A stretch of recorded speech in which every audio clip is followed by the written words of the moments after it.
All right, welcome back. This is the cash flow system. What we're going to do now is we're going to go ahead and cover commercial real estate leases. This is a very important section, guys, because remember, we're talking about cash flowing property. So since we want cash flowing property, we're going to want people to rent the property, and to get people to rent the property, we are going to need to have leases in place, right? Okay, so let me go ahead and cover real estate leases. Page 45. Commercial property can be leased with several types of lease agreements. They sure can. There's things called lease agreements that we put in place. The tenant or possibly the owner could be responsible for all repairs and insurance premiums. It all depends on how the lease is negotiated. Remember, like I said, guys, everything is up for negotiation. That's why I say negotiation is the meat. I always say that. Number one is a full service lease. Now I want you to make note, full service lease.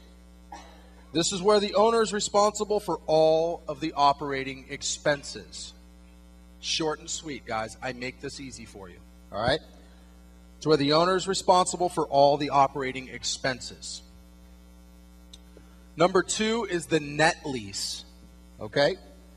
This is when a lease is a lease when a tenant pays some of the operating expenses. Write that down. Okay? When a tenant pays some of the operating expenses.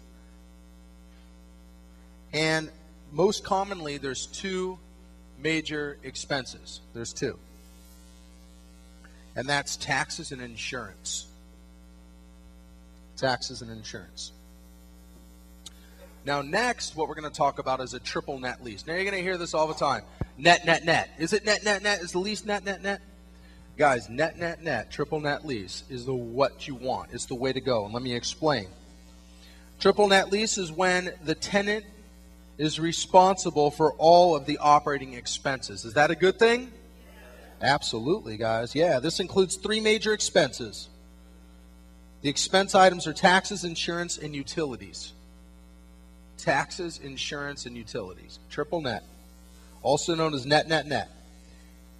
Now, it's best to negotiate and set up a triple net lease where the tenants pay all of the operating expenses each month separately. Write that down. Each month separately. And then they just send you a check. That's the way it works. They pay for all they do is they just send you a check. If this is not negotiated properly, then oftentimes the tenant pays for most but not all of the operating expenses. And again, that's where negotiations come in. Now, multi-tenant office and retail buildings are usually leased on a triple net basis. This is where, remember, triple net basis. This is where the tenant will cover the real estate taxes, insurance, and the common area utilities. Now, we're going to cover CAM later, which is common area maintenance. We're going to talk about what common area is, but write it down, common area utilities. All right. Now, next page, which is 46. When it comes to the common area maintenance, this is done on a pro rata basis, split between any of the tenants. Net rentable square foot means the space they occupy, not the gross square footage. Not the gross square footage. And this is what it's going to include. So make note here. This is what it's going to include. Hallways. Stairwells, if you have stairs. Elevator shafts, if you have elevators. Lobbies, if you have a lobby. And common meeting area. Any little common meeting area. That's just like if you have a lobby, especially in places like New York, they have them all over the place in their condos, where you have a lobby where everybody goes, then they have the little station where the person, the bellman or whoever stands there, helps you out with any questions, the mail guy. Then you got a long hallway, and then you got another like little sitting space where people will sit, and that's where you'll meet and greet your business people that come over when you're living in a condo type of atmosphere. And they have the same type of space as well for buildings. All right. So here we go. We're going to talk about income property because this is the cash flow system, and I want to get back focusing on income producing property. First thing is the property data. You need to know how much, you need to know as much as you can about the income and the expenses. It's all about the income and expenses. The information will come from either the seller or the seller's agent. It's either going to come from the seller because the seller knows, or it's going to come from the seller's agent because the seller's agent, it's their duty to know. All right? We'll cover how to analyze the numbers in a moment. You need to find out if the numbers are accurate. That's going to be the formula. This is our formula section, guys. We're going to digest the formulas now. With cash flowing property, we're not so much buying the building as we are the income stream. All right? Said it enough times to stick my name on it. Circle that. Here's some ways to help you find out. Ask to review the leases. That's the number one thing. Say, well, I want to review the leases. I want to see, is it a 12 unit? Okay. 10 units are being occupied. 2 are vacant. I want to see the 10 leases. I want to see a copy of the leases. All right? Reviewing the leases is critical if you buy the property because you're buying the terms the leases are already set for. Sometimes these leases that are already in place, you can't go back and renegotiate until the lease expires. Write that down. You can't go back to renegotiate the leases until the leases expired. For this reason alone, you need to know the information. All right? You need to make sure the leases are congruent with the seller's representations. Remember what I said before? If the NOI, the net operating income, is offset because there's some figures that are probably wrong, well, next thing you know, if things aren't congruent, and then you're looking at the leases, and the leases don't match the representation of the seller, then you know that you got somebody trying to schlep you, as I like to call it, schlep you a project that maybe has hair on it that you need to make sure isn't too skinny. All right? That's the verbiage, guys. That's the lingo. How long does each lease run? How long do these leases run for? This is information you can ask them prior to reviewing them, but by reviewing them, what you're doing is you're verifying the facts at hand. You got to verify the facts. How long does each lease run? Number 2, are there options for the tenants to renew under the same terms? Write that next to it, under the same terms. That's what it's all about. This one here, are there options for the tenants to renew under the same terms? You want to know if, remember like we get seller financing and we get those clauses in there, guys, the specialty clauses that say that we can go ahead and get an additional 6-month, an additional 6-month extension for time. You guys remember that? Well, sometimes the sellers also negotiate these leases with their tenants, and their tenants can go ahead and have an option to renew their lease for another 12 months. Now, is that going to throw a monkey wrench in the program when you're looking at your pro forma, your future projection of value under Kevin's scenario? Remember his 10 unit when he said that the devastation came in with Hurricane Ike, and then now the values are at 1,300 instead of at 800 or wherever he was?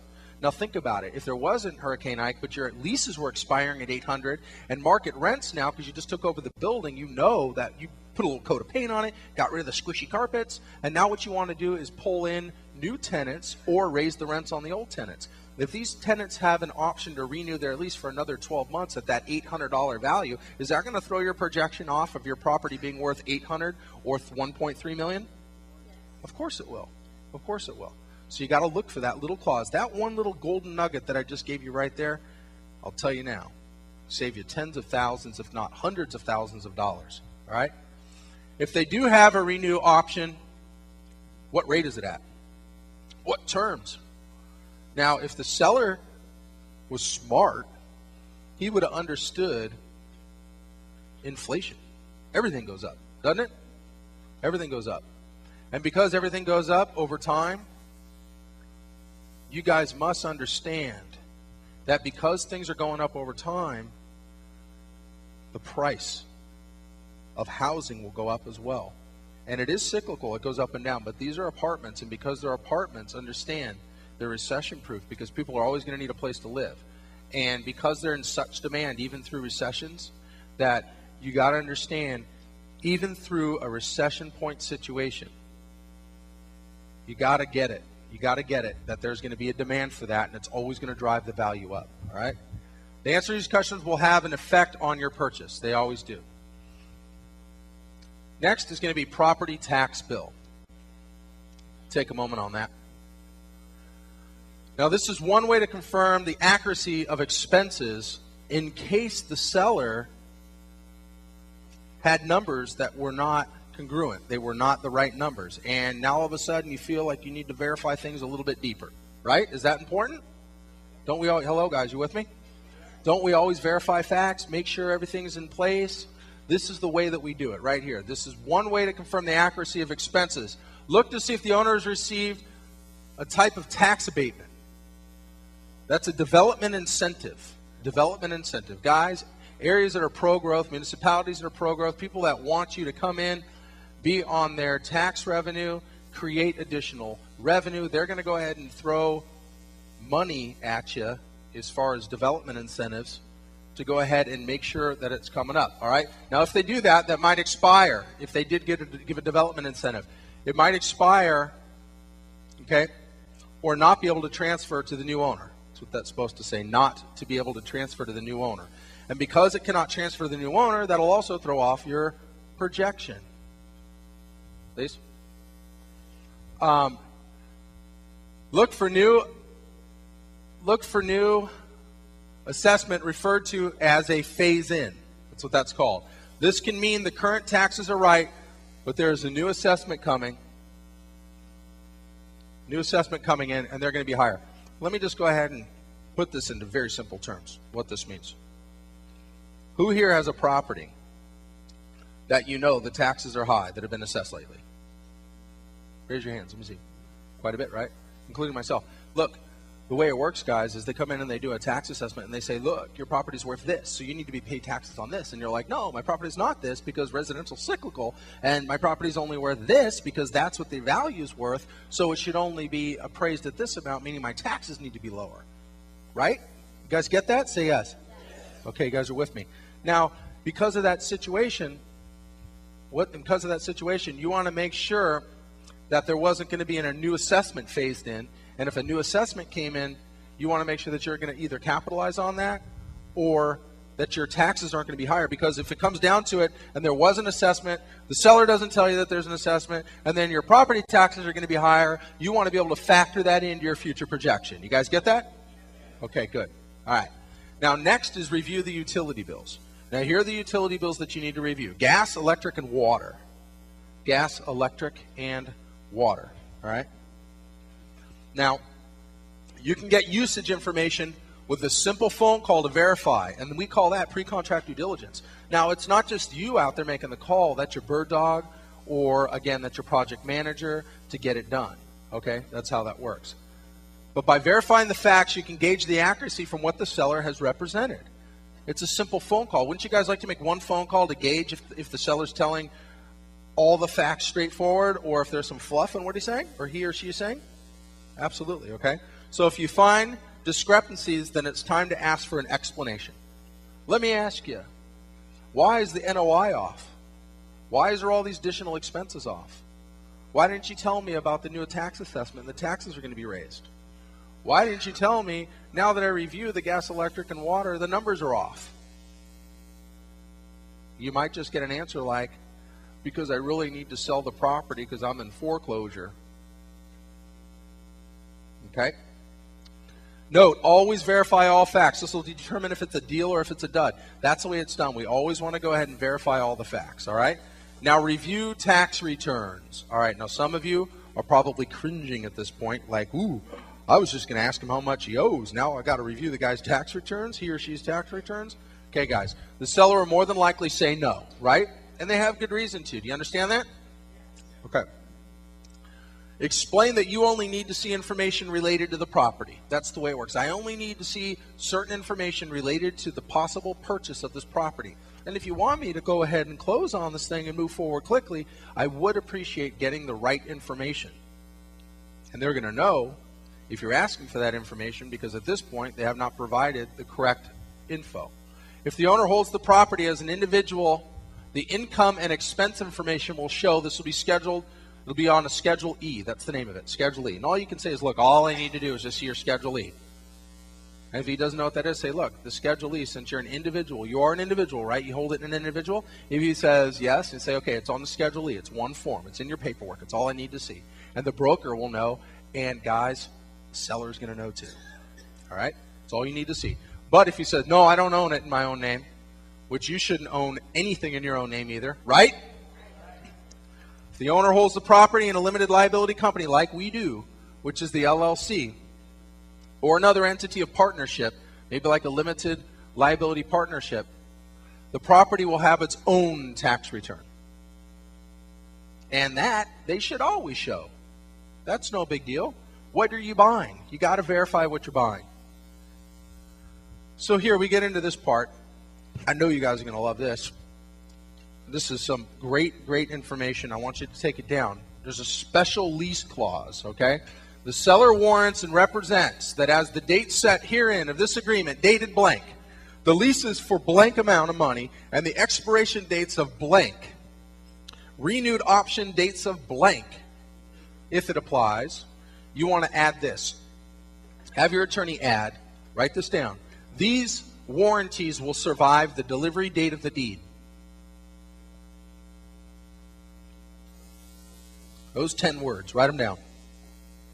Write that down. I'm going to tell you exactly what it means. These warranties will survive the delivery date of the deed. The first part means this part, that they swear to tell the truth, and the second part, this part, means they're not off the hook. They're not off the hook in case you discover something after you complete the purchase. Is that important? Yes. That right there, guys, is so very important. Adding these little clauses in there which protect you, now you can go back and you can say, wait a minute. Because remember, guys, it's buyer beware in commercial unless otherwise negotiated. Do you guys appreciate that? Yes, absolutely. Okay, commercial real estate is buyer beware, so make sure you get that in there. Now let's talk about market data. Next page. Page 49. Comparable sales into the comps. Comps are harder to support commercial property simply because of the lack of comparable sales. For example, 20,000 square foot shopping center. You got 20,000 square feet on a shopping center. How many of those do you think sold in the same area recently enough to support the data? Not much. So what do? Look at some additional factors, guys. All right? We know this stuff because we're out there and we're actively pursuing commercial real estate. So you need to go ahead and make note and take action, because looking at this additional factors are going to make all the difference in the world. The total square footage. Selling prices per square foot will make a huge difference. That way, if you're looking at the selling price per square foot and you're looking at a 200,000 square foot building or a 20,000 square foot building, the value is determined by the square foot. Okay? Each property's gross rent, that's what's coming in the door. What's coming in the door. And you can just calculate that formula. The formula to determine the gross rent is divide the selling price by the gross rent. Equals the gross rent multiplier. All right? I'm going to cover that. Where do you find the data? Where are you going to find this data? Where are you going to get out there and do your pre-contract due diligence? Without a penny out of your pocket, just a little bit of vested time in a project that could pull in tens of thousands of monthly cash flow and set you up. Where are you going to get this data? Public records, the tax assessor, city clerk. They'll give you the information 9 out of 10 times. Brokers as well, because they're in the know. Again, they have a duty. They have a duty to know the information. They have a duty to digest the information on the project that they own, or excuse me, that they're selling, so that way they can make their commission. And websites. There's dedicated websites to gather information on properties. All right? You can get out there and you can just gather a bunch of information. And you know what? There's also, when we cover due diligence, I'm going to talk about the pros and cons of using a due diligence company as well, on what you should use them for, what you shouldn't use them for, why we contemplate using them, and how I've got around using them, and it's been so very profitable, okay? Because they can be expensive. I'm going to cover some basic definitions here so you can digest what they are in full. I want you to understand the GSI, which is the gross scheduled income. That's the total annual rent value of all units, and includes actual rent generated by occupied units and from the potential from any vacant units. It's also from the potential of any future vacant units. All right? That's the gross scheduled income. Vacancy allowance, usually expressed as a percentage of the gross scheduled income. It's always done as a percentage, okay? It's always calculated as a percentage. It's an estimate of the income loss from vacancy, also known as vacancy and credit loss. This is very common. You're going to see this. Versus vacancy allowance, it's vacancy and credit loss. That's the verbiage that you'll see. Okay? Also known as vacancy and credit loss, so it accounts for uncollectible rents, plain and simple. GOI, gross operating income. We've also talked about gross operating income. It's less the vacancy allowance, also known Remember, the vacancy allowance, which is the vacancy and credit loss. So gross operating income is less the vacancy allowance, also known as the effective gross income, the EGI. Simply put, it's the amount you actually collect. It's the amount that you're actually collecting.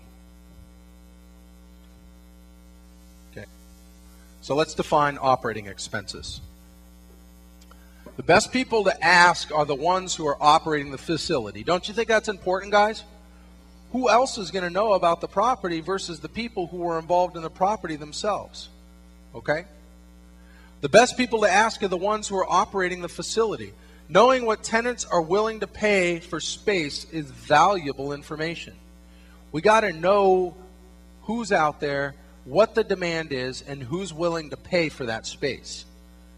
And knowing that, knowing what people are willing to pay for the space is very, very important, because you got to understand, guys, if there's a demand for your property, then that means there's going to be limited space. And you know as well as I know that if there's limited space in something, somebody's willing to pay more for it, somebody's eager to get in, somebody's ready to take action and make it happen. That's very valuable information to know. But knowing how much the owner is obligated to pay is also very important, because you would be the owner, or at least partnership of the owner, considered to be as the owner. Commercial property will have this information. A commercial broker will have this information. Property managers are always in the know. Okay? Again, they're the ones who know the numbers on what it costs to operate the project. Not only that, they're also going to have inside information on why the project's not succeeding. Since we're getting such great terms and we're buying with none of our own money or credit, you'd figure, why wouldn't the property manager just get in there and just make it happen? Right? Same reason why brokers don't. Same reason why regular conventional wisdom investors don't. Because they got the horse blinders on and they're focused only on either being a broker, or they're focused only on doing small apartment deals, or they're focused only on doing property management. That's what people are so programmed to do, is to only think inside the box. That's why you guys are here thinking outside the box. And that's what separates the pros from the Joes. To get in there, all right?